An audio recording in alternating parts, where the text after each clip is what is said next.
Kali ini gantian. Kaiden yang terdiam setelah mendengar dan mencerna kalimat Rafli barusan.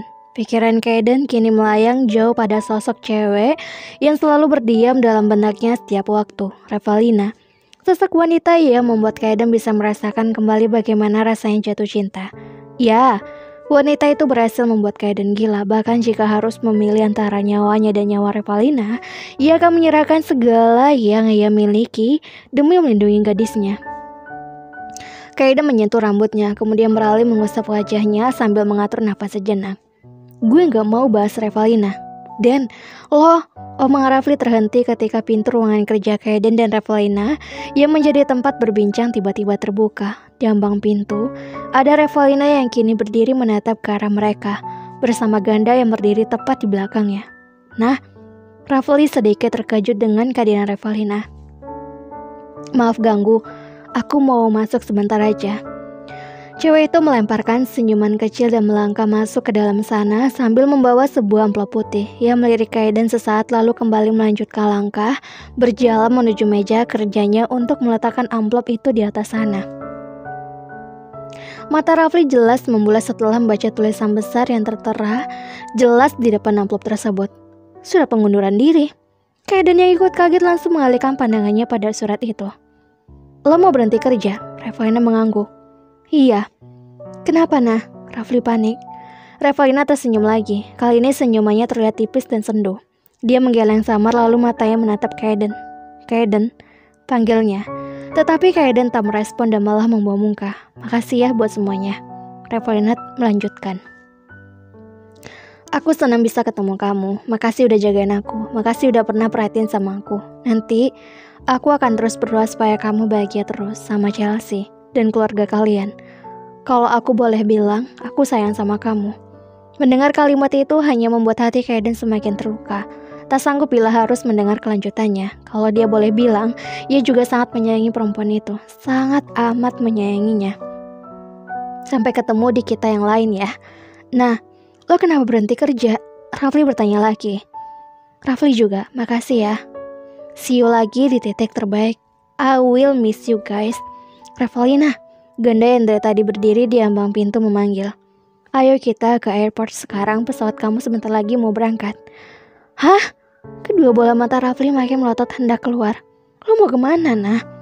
Aku mau pergi, bahas Revalina agak menggantung. Lalu tanpa memberi penjelasan lebih lanjut, ia langsung melesat pergi begitu saja meninggalkan ruangan. Pintu tertutup. Tepat saat itu juga Revalina menangis hingga tak bersuara. Sulit sekali. Sulit untuk menghadapi perpisahan seperti ini. Sebaik apapun perpisahannya, yang namanya perpisahan akan tetap menyakitkan. Walaupun Revalina berusaha untuk tersenyum sekalipun, percayalah bahwa senyuman itu adalah deskripsi kehancuran dalam dirinya. It's okay, nah. Keputusan kamu adalah keputusan yang tepat. Ganda mengusap punggung Revalina lembut untuk memberi ketenangan. Lupain Kaiden, mulai hidup baru di sana. Aku yakin ada laki-laki yang bisa sayang sama kamu melebihi Kaiden.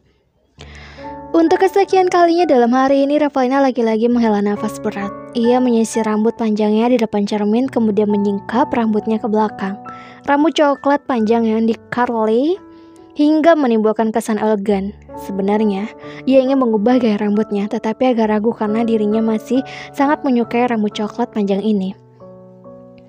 Memoles bibir dengan lipstick soft pink, Revalina memberi senyuman tipis di depan cermin. Setelah itu, ia mengambil sepasang anting berbentuk setengah lingkaran dengan sentuhan berlian untuk dipasang di kedua telinganya. Kali ini, ia berjalan mendekati jendela kamar. Membuka jendela itu hingga udara sejuk dan dingin langsung menyapu wajah cantiknya secara lembut. Pandangan Revalina lurus ke depan, menatap jendela kamarnya yang langsung menyuguhkan hamparan kota Lauterbrunnen, Swiss pagi ini.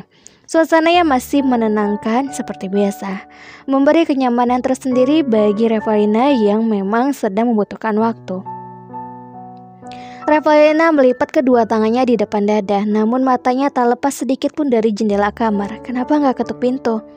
Laki-laki yang baru saja masuk langsung berdiri tegap di belakang Revalina dengan tubuh menegang. Setelah mendapat pertanyaan itu, dia mundur 2 langkah untuk memberi jarak. Sebelum menjawab, pria itu mengangguk hormat memberi salam. Maaf Bu Revalina, gimana? Tanya Revalina dingin dan cuek. Kami sudah menyelidiki semuanya. Ibu tinggal terima beres. Ini data-datanya, saya taruh di meja. Lelaki itu meletakkan beberapa tumpukan kertas serta gambar di atas meja, lalu mengangguk untuk terakhir kalinya sebagai salam. Permisi, Bu. Setelah mendengar pintu kamarnya tertutup, Revalina mundur perlahan menjauh dari jendela kamar dan mendekat ke arah meja yang menampung tumpukan kertas tadi. Ia mengambil salah satu dari lembaran kertas tersebut untuk dibaca secara cepat. Mendengus, Revalina melempar kertas itu sembarangan hingga tergeletak begitu saja di atas karpet tebal berwarna pastel. Chelsea, gumamnya. Revalina terkekeh pelan, wajahnya yang selalu datar dan jutek membuat dirinya dicap sebagai perempuan berhati dingin. Begitulah orang-orang memandangnya di sini. Kini Revalina membanting tubuhnya di atas kasur, duduk di tepinya sambil menikmati sapuan angin pagi yang masih terus berkunjung masuk lewat jendela kamar yang ia bukakan tadi. Untuk menemani pagi harinya, Revalina memutar musik klasik kesukaannya lewat speaker yang berada tepat di atas nakas dekat kasur. Beginilah keseharian Revalina, mendengar musik, melukis, menyeduh teh hangat, berendam, serta melakukan segala hal yang ia suka. 2 bulan semenjak dirinya pindah ke tempat ini, Revalina terkadang suka merindukan Jakarta. Ia rindu kotanya, tapi tidak dengan orang-orangnya. Namun, ada satu laki-laki yang tak pernah hilang dari benaknya. Orang itu selalu bersemayam dalam pikiran Revalina, bahkan seringkali hadir dalam mimpinya. Kaiden menatap bangku kosong di sampingnya. Tak ada lagi senyuman di wajah tampannya. Cewek cerewet yang biasanya membuat telinganya panas karena mengoceh sepanjang waktu, kini tak ada di sini bersama dirinya. Dan suara itu membuat Kaiden kembali menoleh pada Rafli yang kini duduk di hadapannya. Lo kenapa sih akhir-akhir ini sedih mulu mukanya? Mendingan galak dah daripada jadi sad boy, celetuk Rafli. Kaiden tak menanggapi kalimat Rafli, hanya diam tak bersuara. Malam ini Obi ngajak balapan, lo ikut kan? Oh. Kaiden mengangguk sekilas lalu kembali menajamkan matanya pada layar MacBook. Kapan-kapan aja. Rafli makin bingung dengan temannya ini. Sebenarnya Kaiden kenapa? Mengamati wajah Kaiden selama beberapa saat, Rafli pun menggebrak meja. Den, jujur deh sama gue. Rafli bangkit, berdiri dari tempat duduk secara tiba-tiba, pandangannya mengunus pada Kaiden. Lo sebenarnya ada rasa kan sama Revalina? Setelah Revalina pergi, lo jadi kayak orang stres gak ada kehidupan. Dan sekarang lo sama Chelsea sebenarnya gimana? Cuma gimmick doang kan? Lo jadian sama Chelsea biar. Rafli mencium setelah mendapat tatapan super sinis dari Kaiden. Ia pun duduk, kembali dengan kepala menunduk takut. Maaf, katanya. Lagian, lo sedih mulu sih mukanya. Kagak seru. Kaiden tak berucap apa-apa. Usai menatap Rafli dengan tatapan galak dan sinis, ia kembali berkonsentrasi pada monitor MacBook untuk mengurus hal-hal penting tentang rumah sakit yang kini diserahkan penuh pada Kaiden. Dan Rafli manggil lagi, lo ikut Bebe kan? Bebe apaan lagi? Kaiden mendengus. Balapan bersama nyet. Rafli mendadak cekikikan kecil. Gak usah sok mau balapan. Dulu lu ikut balapan udah hampir berpulang ke rahmatullah. Tutur Kaiden bermaksud menghina secara tidak langsung. Rafli tak memedulikan perkataan Kaiden. Dia masih saja terkikikan di tempat duduknya. Lama-kelamaan tawanya semakin lebay sampai membuat Kaiden kesal sendiri. Kaiden menggeleng pelan. Gak jelas. Seketika Rafli menghentikan aksi tawanya. Dia menyipitkan matanya menatap Kaiden serius, tetapi wajah konyolnya itu masih tak bisa dipunahkan. Jadi, lo ikut kan? Tanya Rafli. Enggak ah, lo aja. Yalah, gimana sih lo? Sampai kapan lo mau menyendiri mulu? Masa lo gak mau ngumpul sama anggota geng Arius lagi? Lo tau gak? Geng Ilo udah kagak karuan semenjak lo jarang berkunjung ke markas. Rangga sampai mengeluh ke gue buat pujuk lo datang ke markas lagi. Rafli yang sudah ngos-ngosan menarik napas panjang agar bisa kembali melanjutkan ceramahnya. Apa jangan-jangan lo narkoba ya? Iya ya, makanya lo jadi suka menyendiri dan sedih mulu. Wah, parah lo, Den. Panas.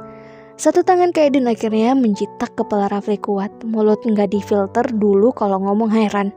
Ih, nggak sadar diri bos. Kalau mau balapan, ya balapan aja sama yang lain. Toh, ntar paling lo masuk got lagi. Cetus Kaiden. Gue masih sibuk.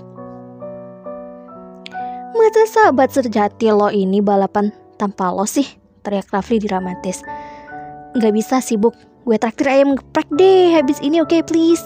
Gak mau, balas Kaiden galak. Ayo Den, sekali aja gak nolak bisa kagak? Kalau lo nolak lagi, gue santet lo, awas aja. Pokoknya lo ikut balapan sama gue, fix. Rafli mengoceh panjang lebar hingga membuat telinga Kaiden sakit. Jujur Kaiden, enggan untuk kembali ke dunia luar. Selama beberapa bulan terakhir, Kaiden lebih suka untuk menyibukkan diri di rumah sakit, lalu berdiam diri di rumahnya. Rasa rindu, sedih, kecewa, dan marah masih menggentayangi pikirannya. Dia merindukan Revalina, sosok perempuan yang begitu ia cinta. Entah kapan perasaan kacau ini akan bertahan, tetapi Kaiden rasanya ingin sekali menghilangkan perasaan sakit dalam batinnya. Karena sejujurnya dirinya juga lelah memikirkan betapa bodohnya dirinya ini. Kaiden menghela nafasnya perlahan, sebentar aja. Halo novelers, sesuai dengan permintaan novelers semua, di episode yang ke-50 ini Revalina benar-benar meninggalkan Kaiden. Dan Kaiden tampaknya sangat terpuruk setelah kepergian Revalina. Nah, baru sadar kan kalau dirinya tuh sangat mencintai Revalina. Lagian Kaiden kemana aja sih? Kok sampai nyakitin Revalina? Nah, jangan kemana-mana, tetap di Kisah Dinikahi Dokter Arogan, pemeran utama Kaiden dan Revalina. Mimin akan melanjutkan kisahnya sampai tamat. Jadi jangan kemana-mana ya. Jangan lupa untuk selalu subscribe, like, dan komen. Jangan lupa juga untuk semua noveler jaga kesehatan, makan yang teratur, minum vitamin, dan olahraga yang teratur biar keseimbangan tubuh terjaga. Ketemu lagi di episode selanjutnya.